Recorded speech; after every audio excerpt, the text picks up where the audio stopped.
कान का छेद लंबा हो जाए ऐसा कोई नहीं चाहता। तो आज मैं आपको सिखाऊंगी कुछ सिंपल टिप्स एंड ट्रिक्स जिससे आप अपने कान के छेद को लंबा होने से रोक सकते हैं। नमस्ते, मेरा नाम है doctor Shankila Mittal, MBBS MD dermatology Maulana Azad medical college. मैं दिल्ली में प्रैक्टिसिंग एक स्किन स्पेशलिस्ट। तो आज मैं आपको बताने वाली हूँ सबसे पहले पियर्सिंग से पहले किन बातों का ध्यान रखें ताकि चांसेस ऑफ आपका ईयरलोब लंबा हो वो कम से कम हो। देन आप किस तरह के इयररिंग्स चूज करें, और अगर आपको लग रहा है कि आपका कान का छेद लंबा होने लगा है तो खुद से ही घर पे क्या होम रेमेडीज यूज करें ताकि वो लंबा ना हो पाए।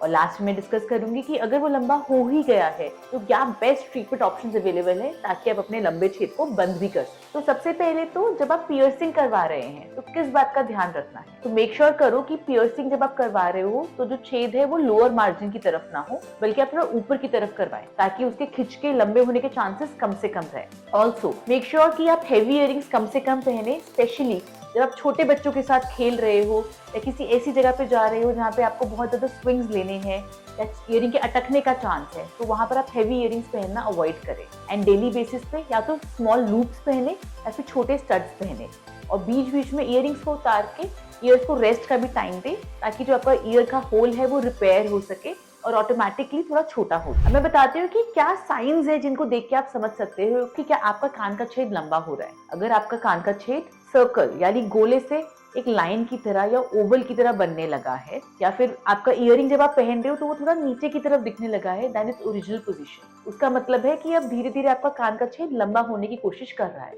और जब आप हेवी इयरिंग्स पहन रहे हो तो कुछ देर के बाद कान में पेन होने लगा है, तो इसका मतलब है कि अब आपका कान का छेद लंबा होने लगा है और आपके लिए एक वार्निंग साइन है कि अब आपको अलर्ट हो जाना है और कुछ चीजों को ध्यान देना है ताकि वो और लंबा ना हो पाए। सबसे पहले तो give rest to your ears. जब भी जरूरी ना हो, आपने कोई ऐसा ओकेजन अटेंड किया है जिसमें आपने काफी हेवी इयरिंग्स पहने, आप इयरिंग्स उतार के रख दो और रेस्ट दो ताकि थोड़ा थोड़ा सेल्फ हीलिंग से ही कान का छेद वापस से छोटा हो जाए। दूसरी चीज, सपोर्ट पैच यूज करना स्टार्ट करो। तो फॉर अ सपोर्ट पैच आप सिंपल बैंडेज जो आती है वो यूज कर सकते हो और उसको कट करके इयरिंग पहनते समय इयरिंग के पीछे और आगे लगा दो, तो वो थोड़ा सा इयरिंग को सपोर्ट दे देता है ताकि वो ऊपर की तरफ ही रहे और कान का छेद लंबा ना हो। या फिर आप 3M की प्लास्टिक टेप भी यूज कर सकते हो। मेक श्योर कि डॉक्टर टेप नहीं यूज करनी है बल्कि प्लास्टिक वाली 3M की टेप यूज करनी है। और अगर टेप लगाने के बाद इचिंग या इरिटेशन होने लगे तो सिंपल टेप को हटा दो और एक नया टेप लगा लो।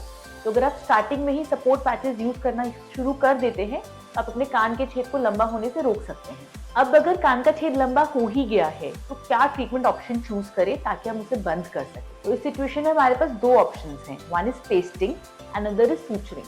पेस्टिंग में हम एक लिक्विड लगाते हैं कान के छेद के अंदर जिससे कि वो चिपक जाता है और बंद हो जाता है। तो इसमें हम क्या करते हैं, सबसे पहले तो मेक श्योर करना है कि स्टेराइल तरीके से है, तो स्टेराइल ग्लव्स पहने जाते हैं, ईयर के छेद को अच्छे से अंदर और बाहर से क्लीन करते हैं और फिर टूथपिक की हेल्प से एक पेस्टिंग सोल्यूशन को हम छेद के अंदर लगाते हैं। इसको भी बहुत ध्यान से लगाना जरूरी है कि कान के छेद में ही लगे, आगे पीछे ना फैले, नहीं तो उसका निशान पड़ जाता है और दाग रह जाता है।